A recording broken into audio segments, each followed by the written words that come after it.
오늘은 교회력으로 주현절 후 첫 번째 주일입니다. 그리고 예수님께서 요단강에서 세례를 받으신 주님의 수세 주일입니다.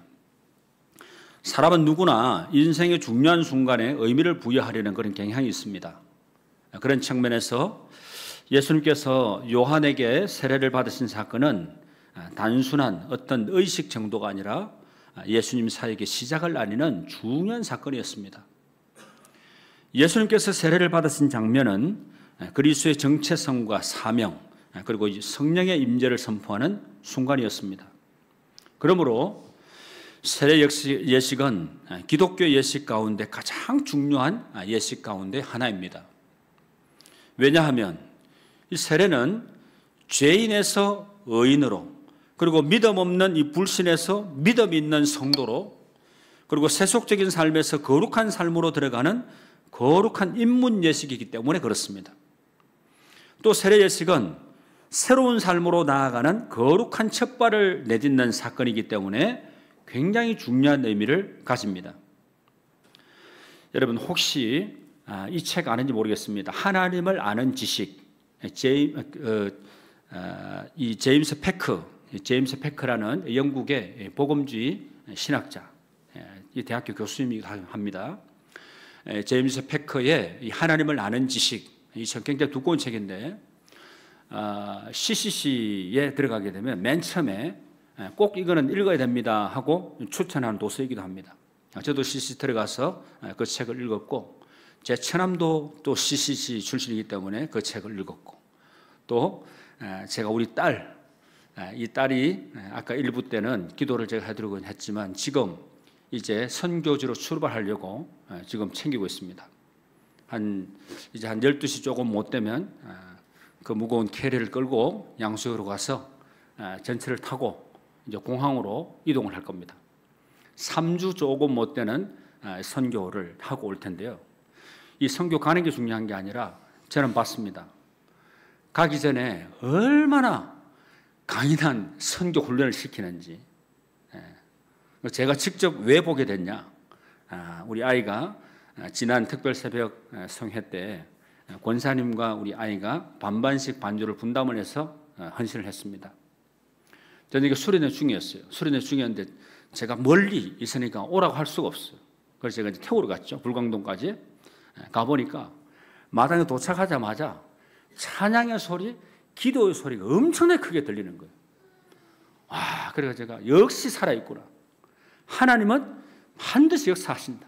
이런 확신이 들 정도로 그 청년들이 그렇게 뜨겁게 기도를 하고 있는 거예요. 그리고 얘가 오늘 일부 예배 반주까지 다 소화를 하고 이제 스스로 이제 시집을 보내도 될 것 같다 하는 생각이 들 정도로 이제 혼자서 이제 갔다 올 겁니다. 여러분 기도만 해주시기 바랍니다. 제가 나중에 합심기도 할 때 같이 좀 넣어서 좀 하려고 합니다. 여러분 이 하나님을 아는 지식이라는 책 제임스 페커 영국 복음주의 신학자 이 제임스 페커 교수님이 그의 책에서 세례에 대한 이 경험을 복음을 의식하는 것 그리고 결혼 예식, 장례 예식, 부활, 생일 그리고 임직식 등 7가지 의식의 세례를 그렇게 비유를 하고 있습니다. 그는 여기서 말하는 것처럼 세례는 복음의 정체성을 깨닫고 하나님의 백성이 되었다는 그 자의식을 하게 됩니다. 그리고 세례는 그리스도와 결혼한 삶이라는 사실을 깨닫게 됩니다. 여러분 결혼이 어떤 의미죠? 결혼은 남녀가 사랑함으로 서로에게 충성을 하고 정절을 지키기로 서약을 하고 일평생 서로를 위해서 헌신하고 봉사하며 살겠다고 여러분 결단하고 다짐하십니까? 신부들은 다 대답해 주시길 바랍니다. 여러분 기억 안 나세요? 결혼하신 지 너무 오래됐습니까? 저는 아직도 기억이 납니다. 하도 많이 울어가지고 결혼식장에서. 왜 그런데 결혼식장에 저희 아버지도 계셔야 되고 형님도 계셔야 되는데 왜 그분들이 안 계시지 생각을 하니까 막 그냥 울컥하는 거예요. 그래가지고 그래서 제가 울보입니다. 울보. 결혼식 울었던 그 기억이 아주 생생히 나는데 그런데도 목사님 앞에서 이제 교회에서 제가 교회에서 결혼식을 했거든요. 그 앞에서 결혼식 선서했던 그게 아직 기억이 납니다. 여러분, 결혼식이 바로 그거죠. 일평생 당신을 위해서 내가 헌신하겠습니다, 봉사하겠습니다, 이런 다짐을 하고 결단하는 걸 서약 예식 아닙니까? 그래서 결혼이 새로운 가정으로의 첫 출발인 것처럼 세례, 이 세례는 그리스도와 연합으로 바로 새로운 삶을 살겠다는 그런 신앙적인 고백을 하는 거룩한 예식인 것입니다. 그뿐만 아니죠. 세례는 나의 옛자, 즉 내 마음대로, 내 멋대로 내 욕망을 충족시키기 위해서 살아왔던 삶에서 이제 모든 것을 다 내려놓는 것을 선언하는 그런 장례식과도 같습니다. 그래서 나의 욕망과 정욕을 십자가에 못 박고 내 안에 오직 그리스도의 그 십자가 정신이 살게 하는 새로운 삶으로의 진입을 의미하는 거죠. 그래서 세례는 영적인 차원에서 새로 태어남, 그리고 새로운 삶으로의 첫 출발, 제2의 인생, 그렇기 때문에 이것을 체험한 개인에게는 결코 잊을 수 없는 소중한 날이 되는 것이죠. 여러분, 세례받은 날짜 다 기억하십니까? 저는 모든 이 은행의 통장 그리고 카드 비밀번호가 제 세례받은 날입니다. 딴딴딴딴. 여러분, 제 세례받은 날 다른 분들 잘 모르시잖아요. 저만 잘 알잖아요. 그래서 저는 모든 비밀번호가 세례받은 날이기 때문에 세례받은 날을 잊을 수가 없어요. 저는 대학교 딱 들어가자마자 대학교 들어가기 전이네요. 저 고등학교, 중학교 때부터 제가 이제 믿었기 때문에 고등학교 딱 들어가자마자 제가 본교에서 이제 세례를 받았는데 잊을 수가 없습니다. 지금 제가 세례를 주신 목사님은 돌아가셨어요. 유명한 분입니다. 총회장 집안이었고 했던 분인데, 여러분, 우리가 세례를 받았다 하는 그 사건은 우리가 평생 잊을 수 없는, 그리고 내 삶을 완전히 180도 새롭게 세운 그런 사건이 바로 세례입니다. 여러분, 오늘 말씀에 등장하는 예수님의 세례 또한 이러한 의미를 우리에게 분명하게 잘 전해줍니다. 죄가 없으신 예수님께서 세례를 받으신 이 사건은, 여러분, 예수님이 세례를 받으실 필요가 있었습니까? 없었습니까? 사실 받으실 필요가 없으셨어요. 죄가 없으신 예수님께서 세례를 받으신 이 사건은 오늘 우리에게 굉장히 중요한 사건이 있었다는 사실을 잘 보여줍니다. 그렇다면 오늘 이 말씀을 통해서 보여주는 사건은 뭘까요? 첫째, 예수님의 세례는 하늘이 열리는 사건이었습니다. 여러분, 22절 말씀을 보십시오. 성령이 비둘기 같은 형체로 그의 위에 강림하시더니 하늘로부터 소리가 나기를 너는 내 사랑하는 아들이라 내가 너를 기뻐하노라 하시니라. 오늘 말씀의 본문은 세례 요한이 옥에 갇히는 이야기 다음에 나오는 이야기입니다. 그러니까 16절 말씀해 보니까 나는 물로 너희에게 세례를 베풀거니와 나보다 능력이 많으신 이가 오시나니 나는 그의 신발끈을 풀기도 감당하지 못하겠노라. 그런 성령과 불로 너희에게 세례를 베푸실 것이요. 이러면서 자신의 정체성에 대해서 말씀을 합니다. 그 후에 세례 요한은 헤롯이 그의 동생의 아내 헤로디아를 아내로 맞은 일과 또 악한 일에 대해서 세례 요한에게 책망받은 일로 인해서 그를 막 옥에 가두어 버리게 되는 거죠. 사실 세례 요한의 이 사건은 조금 더 후에 일어났던 일인데, 누가는 이 사건을 이곳에 기록을 하면서 모든 백성이 주목하고 있었던 세례 요한의 시대가 그 막을 내리고 예수님의 새로운 시대가 열리고 있다는 것을 암시하고도 했던 겁니다. 그래서 이 사건은 예수님께 세례를 베푸는 것으로 끝이 납니다.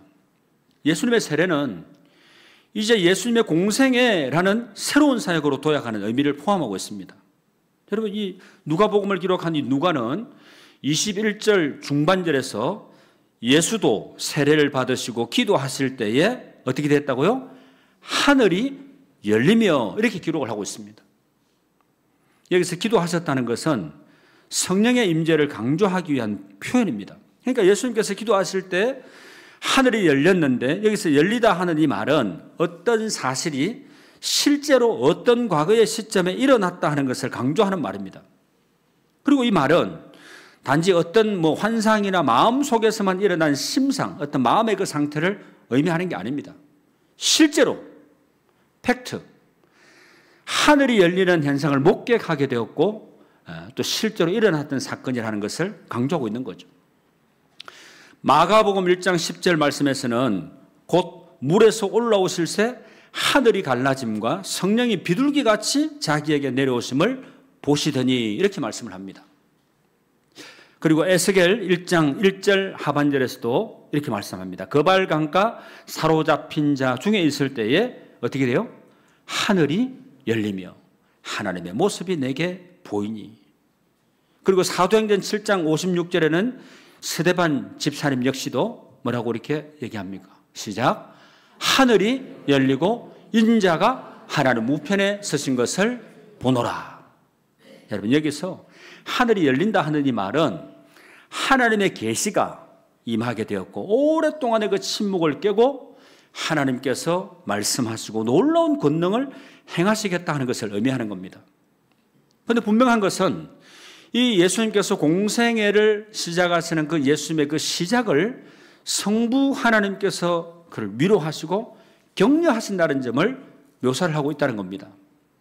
그런데 여러분, 한 가지 의문이 들 수 있습니다.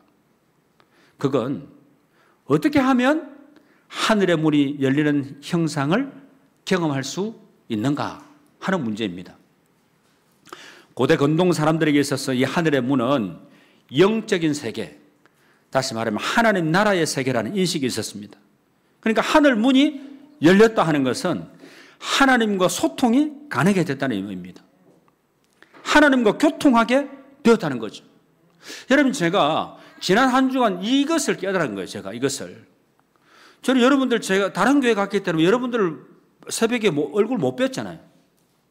그런데 여러분들이 기도를 저래 해주셨다 그러고, 물론 나중에 알게 된 얘기지만 기도를 해주시는 게 제게 왔어요. 느껴졌어요. 제가 느껴지고.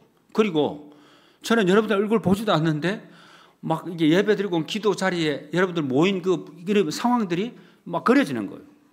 그리고 제가 이곳을 위해서 기도를 하게 되더라고요. 제가 이곳을 위해서 기도. 이게 영적 교감이 있는 거잖아요. 그리고 말씀을 통해서 같이 우리가 은혜를 나누고, 이렇게 하다 보니까 하루하루 그냥 한 주가 간 거예요. 여러분, 여러분들 얼굴은 뵙지는 못했지만 영적인 교제가 이루어지게 되었다는 거예요. 여러분, 예수님께서 세례를 받으실 때 하늘이 열렸다 하는 것은 예수님께서 하나님 나라의 세계를 보셨고 또 하나님과 만남을 통해서 교제하는 길이 열리게 되었다는 겁니다. 그런데 어떻게 이 세례 사건에서 하늘이 열리는 체험을 하게 되었을까요? 그것은 하나님과의 그 관계를 가로막고 있던 죄의 문제가 해결이 되었기 때문에 그렇습니다. 죄는 하나님과의 그 관계를 가로막을 뿐만 아니라 하나님과의 그 관계를 단절시키는 악한 요소입니다. 이것을 다른 말로 하면 썬뿌리라 그럽니다. 썬뿌리. 히브리서 4장 15절 말씀해 보면 이렇게 말씀하죠. 여러분 같이 한번 읽어보시죠. 하나님의 은혜에 이르지 못하는 자가 없도록 하고 썬뿌리가 나서 괴롭게 하여 많은 사람이 이로 말미암아 더럽게 되지 않게 하며. 그리고 역대하 7장 12절에서 16절 말씀을 보면 성전 건축을 마치게 된 이 솔로몬에게 음성이 들려옵니다. 내가, 같이 읽어보시죠. 내가 하늘을 닫고 비를 내리지 아니하거나 혹 메뚜기들에게 토산을 먹게 하거나 혹 전염병이 내 백성 가운데 유행하게 할 때에 내 이름으로 일컫는 내 백성이 그들의 악한 길에서 떠나 스스로 낮추고 기도하여 내 얼굴을 찾으면 내가 하늘에서 듣고 그들의 죄를 사하고 그들의 땅을 고칠지라. 할렐루야. 이 말씀 너무나 잘 아는 말씀이죠. 코로나 우리 그때 이 말씀 엄청나게 우리가 많이 접했어요. 이 땅을 고칠지라. 여러분, 죄로 인해서 하나님과의 관계가 막힌 것을 하늘을 닫고라는 표현을 하고 있습니다. 그런데 하나님께서 백성들이 회개하는 기도를 들어주시는 것을 하늘에 듣고 이렇게 표현하고 있습니다. 이렇게 회개, 이 돌이킴, 회개는 하늘의 문을 여는 열쇠인 겁니다. 회개할 때 영적인 눈이 열리게 되고 그동안 보지 못했던 영적인 세계를 보게 되는 겁니다. 여러분, 우리가 하나님 앞에 기도할 때 제일 먼저 기도 딱 하루 주님 했을 때 제일 먼저 드려야 될 기도의 내용이 뭘까요? 뭐겠습니까? 권사님 딩동댕 맞습니다. 회개입니다. 회개부터 먼저 해야 되는 거예요. 죄가 있는 상태에서 하나님 앞에 우리가 구하고 기도하게 되면 그건 굉장히 모순이에요. 이중성을 얘기하는 거예요. 죄인은 하나님 앞에 나갈 수 있습니까? 없습니까? 죄가 있는 상태에서 하나님 앞에 거룩하신 하나님 앞에 나갈 수 없어요. 우리는 하나님 앞에 나갈 수 있는 그 은혜가 예수 그리스도, 예수님 때문에 우리가 주님 앞에 나갈 수 있게 되는 거고 예수님 때문에 우리가 하나님의 그 구원의 은혜를 입게 된 겁니다. 여러분, 세례는 회개의 그 핵심을 보여주는 예식이기 때문에 세례를 통해서 하나님의 나라로 진입을 하게 되고 그동안 단절되었던 하나님과 관계가 회복되게 되는 것입니다. 그래서 하나님이 다스리는 세상, 하나님이 다스리는 그 법칙을 따르는 삶으로 들어가는 것이 바로 세례라는 것입니다. 그러므로 세례는 하늘 문이 열리는 사건임과 동시에 하나님과 더 깊은 교제가 시작되는 거룩한 만남인 것을 여러분 꼭 기억하시길 바랍니다.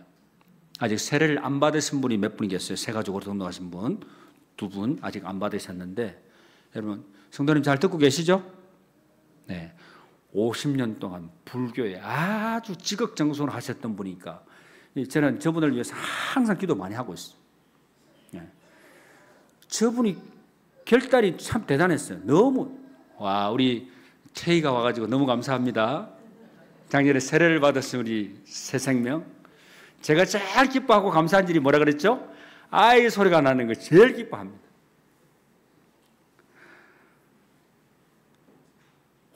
결단 너무 감사했어요. 신방 예배를 새가족 신방 예배를 드리러 갔는데 예배를 딱 드리고 나서 목사님 다 치워주세요.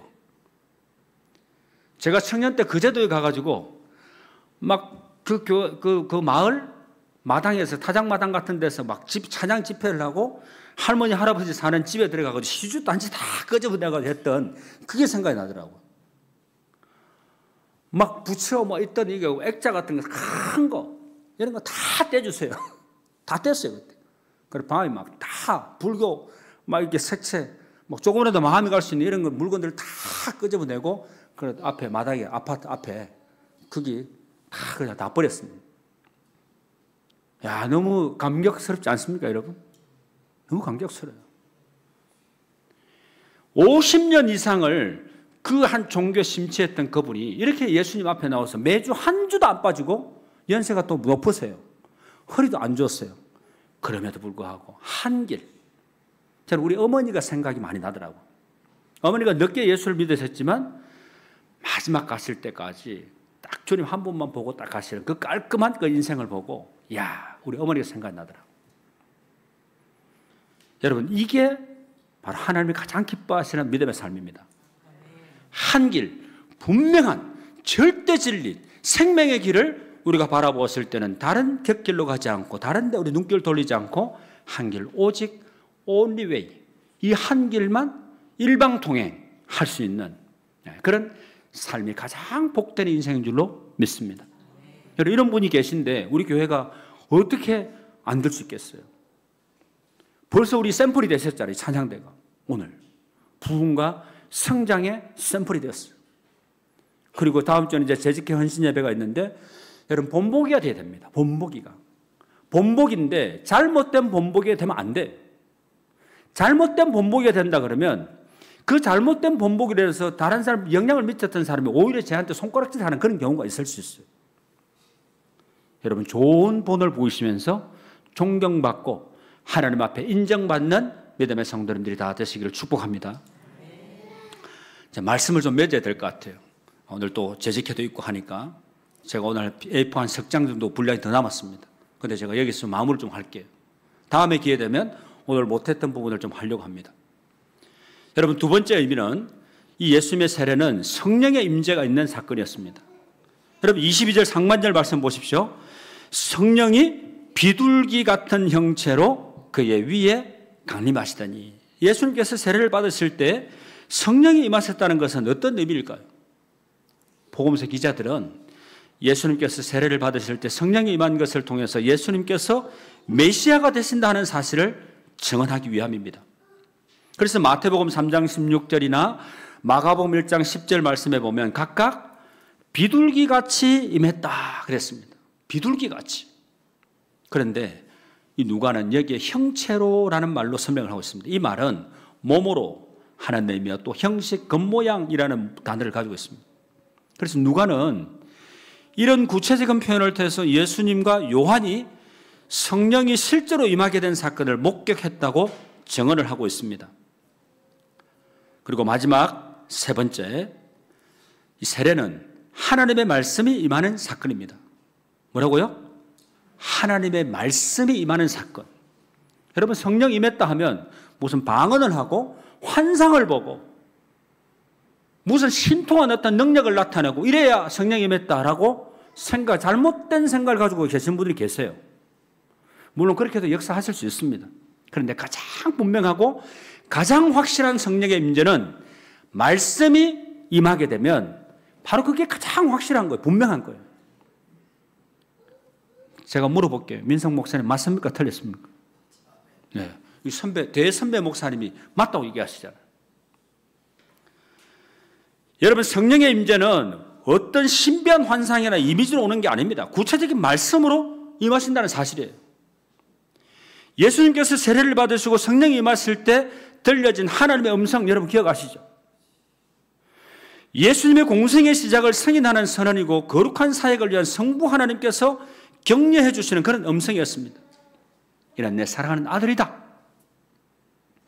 여러분, 이것을 통해서 예수님의 구속 사역이 전적으로 성부 하나님의 뜻에 의해서 이루어진 사건임을 잘 보여주는 겁니다. 여러분, 이렇게 하나님께서는 새로운 사명자로 세우실 때 부르시고 말씀으로 함께 하신다는 겁니다. 여러분, 말씀을 맺습니다. 사랑하는 성도 여러분, 예수님께서 보여주신 세례는 하늘이 열리고 하나님과 관계가 회복이 되고 하나님과 온전한 소통이 이루어지는 시간이라는 점을 우리에게 잘 보여줍니다. 또 성령의 임재가 있는 사건이라는 점을 우리에게 보여줍니다. 그래서 2025년 이 한 해 하나님이 인정하시고 하나님이 함께 하시는 복된 이 한 해가 될 수 있기를 주님의 이름으로 축복합니다. 여러분의 가정이 온전하게 세워지고 무엇보다도 은혜와 축복의 진원지인 우리 주사랑교회가 온전하게 세워져 부흥과 성장의 놀라운 역사를 목도할 수 있게 되기를 우리 주님의 이름으로 간절히 축원합니다. 기도드리겠습니다. 우리에게 세례를 베풀어 주신 하나님은 세례를 통하여 우리를 새로운 삶으로 나아가는 길을 만들어 주셨습니다. 주님, 저희들 이 사실을 기억하는 백성 되게 하여 주시옵소서. 나는 세례받은 거룩한 주의 백성이라는 사실을 결코 잊지 않게 하여 주시옵소서. 성령 충만하게 하셔서 맡겨진 사명 잘 감당하게 되므로 좋은 날, 희망을 노래할 수 있는 그날을 맞이하게 하여 주시옵소서. 예수님의 이름으로 기도하옵나이다. 아멘.